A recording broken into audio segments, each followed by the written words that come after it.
L'idéal serait de concilier entre nos plaisirs et nos habitudes et nos coutumes et réfléchir à un moyen comment garder une alimentation saine. C'est possible. On a la possibilité de revisiter tous nos plats marocains.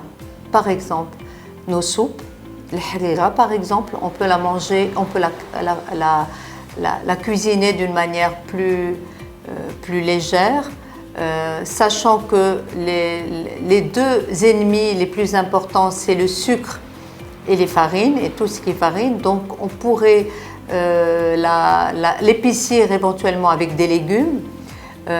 On peut par exemple faire toutes nos salades marocaines, la tiktouka, les salades d'aubergines, tous ces salades, on peut les cuisiner à la marocaine, mais d'une manière revisitée, light et légère.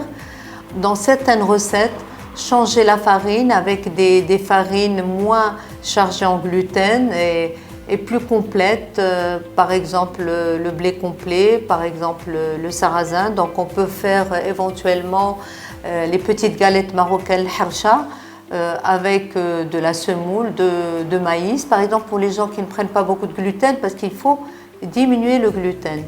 La seule boisson indispensable au corps et qui apporte tous les bénéfices au corps, c'est l'eau. Le problème, c'est que les jus, on a tendance à exagérer avec les jus, et les jus ne font que élever l'index glycémique du sucre dans le sang, ce qui augmente l'inflammation et qui peut nous donner du diabète et l'obésité. Donc il est préférable de manger les fruits et de faire des salades de fruits ou de manger les fruits entiers avec leurs fibres. Je recommande davantage les jus de légumes et qui sont excellentes et qui sont délicieuses, les jus de betterave, les jus de carottes, les jus de céleri, de persil. C'est des jus qui apportent énormément de bien au corps, et ça permet de régénérer le corps et ça permet de nettoyer le corps de l'intérieur à la rupture du jeûne.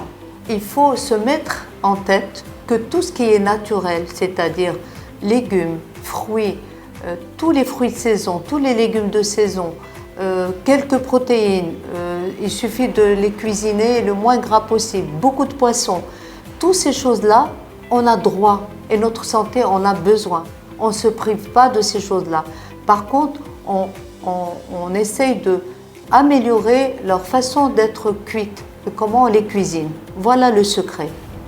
Il faut aussi préciser que un ennemi important à notre santé, ce sont les huiles oxydées. Les huiles oxydées, ce sont des huiles qui sont cuites à haute température, d'où tout ce qui est friture.